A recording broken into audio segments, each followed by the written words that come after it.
मेरे साथ सूबे बिहार के उप मुख्यमंत्री विजय सिन्हा मौजूद हैं। मैं अब पहला सवाल, लालू अपनी पत्नी अपनी बेटी के लिए कैंपेन कर रहे हैं, अपने लोगों से इंटरेक्ट कर रहे हैं, मिल रहे हैं, संवाद स्थापित कर रहे हैं, कह रहे हैं कि जो आपका फिगर होगा, जो आंकड़े होंगे परिणाम में, वो बहुत कम हो जाएंगे इस बार। देखिए, श्रीमान लालू प्रसाद यादव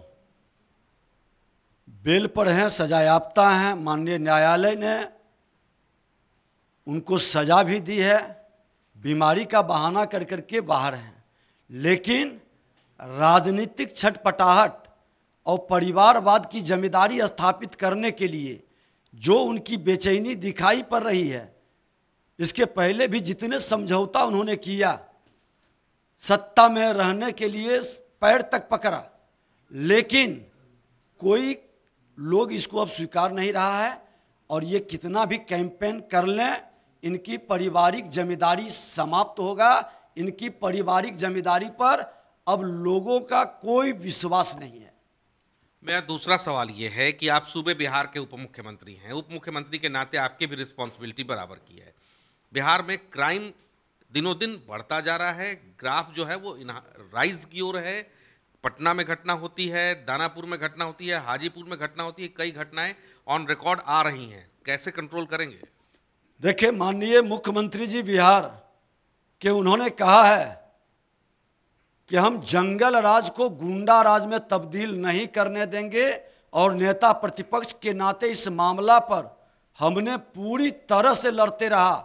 और मैं माननीय मुख्यमंत्री जी से इस संदर्भ में बात भी करेंगे, और माननीय मुख्यमंत्री जी भी पूरी तरह से सजग हैं कि जो गैर जिम्मेदार लापरवाह पदाधिकारी है, वो इससे लोगों को फील्ड से हटाने का, और अच्छे पदाधिकारी जिसकी धमक अपराधियों के दिल में धड़कन पैदा करे, उसको फील्ड में ले जाने का आचार संहिता के बाद शुरू होगा।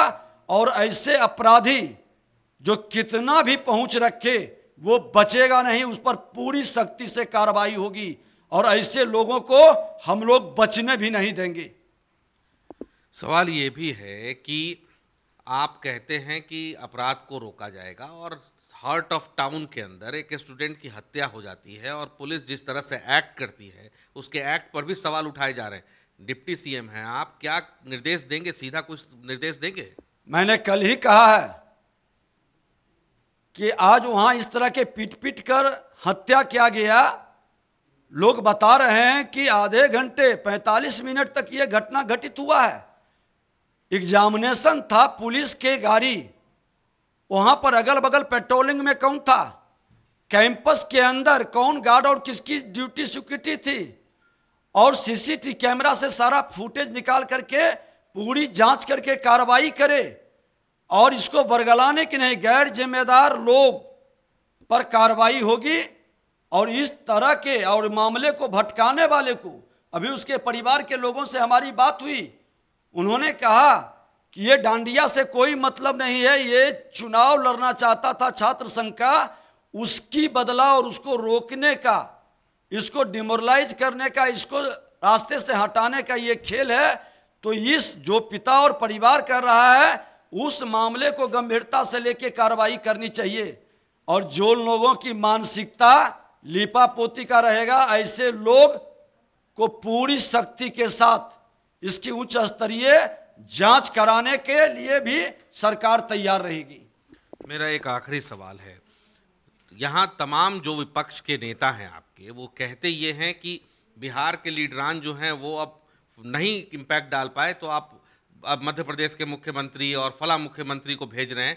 उस शब्द का इस्तेमाल करते हैं कि लीडर नहीं लोडर भेज रहे हैं आप। मेरा सवाल ये है कि विपक्ष के जो नेता आपके राज्य के, आपके यहाँ काम करते हैं, वो कह ये रहे हैं कि जब 34-35 स्टार कैंपेनर बिहार के संभाल नहीं पा रहे, तो अलग अलग राज्यों के मुख्यमंत्री को भेज रहे हैं, लीडर नहीं लोडर्स को भेज रहे हैं बिहार में।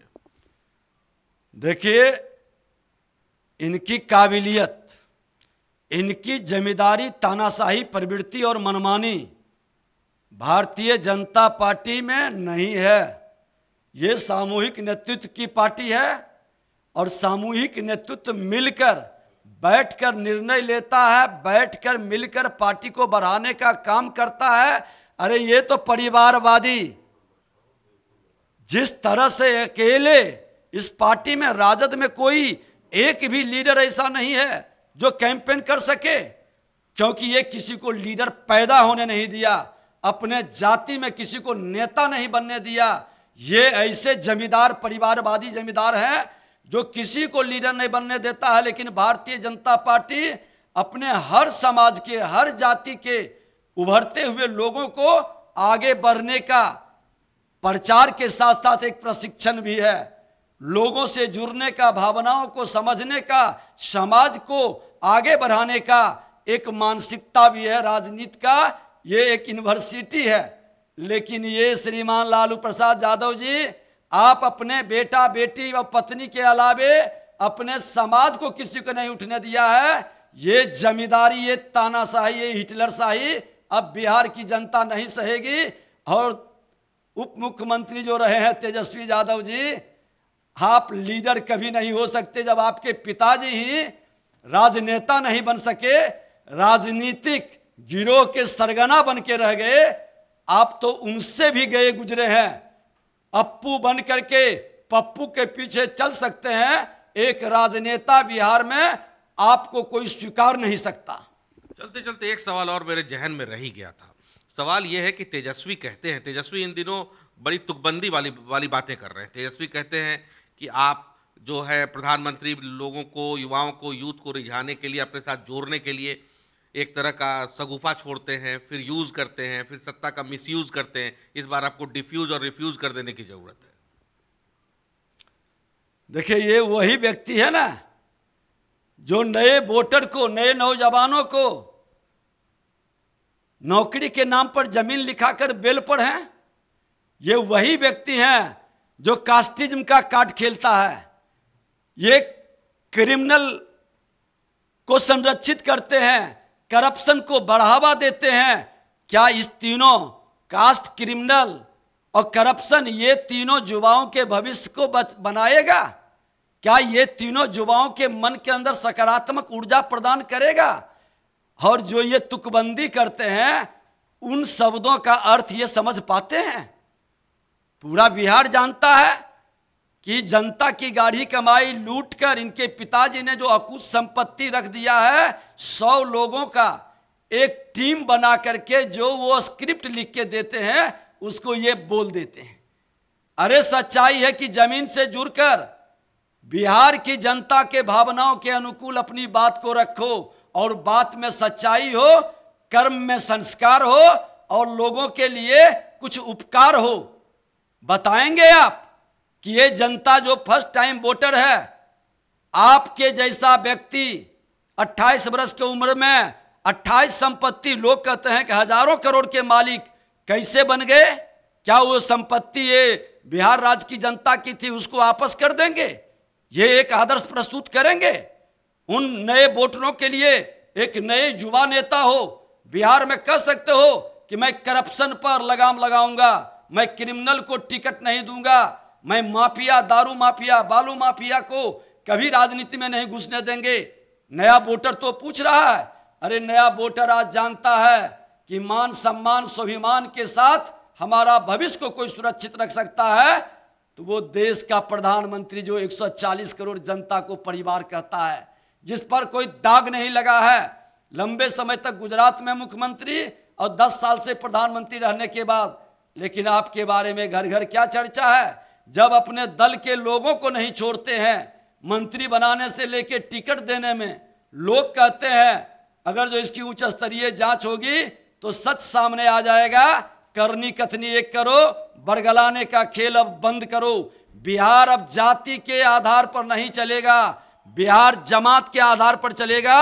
और हर बिहारी के मन के अंदर ये भावना आ रहा है कि हम बिहारी सब पर भारी बने। ये भाव पैदा होगा। आपकी जो तुच्छ राजनीति है, जो घृणित मानसिकता है, वो बिहार को आपके और आपके पिताजी के कारण बहुत नुकसान कर चुका है। शुक्रिया हमसे बात करने के लिए। ये सूबे बिहार के उप मुख्यमंत्री थे जिन्होंने बेहद तल्ख लहजे में तेजस्वी यादव और विपक्ष के नेताओं पर निशाना साधा है। कैमरे पर मेरे साथ मेरे सहयोगी अभिषेक बने हुए थे। मैं स्वप्निल, जी मीडिया, पटना।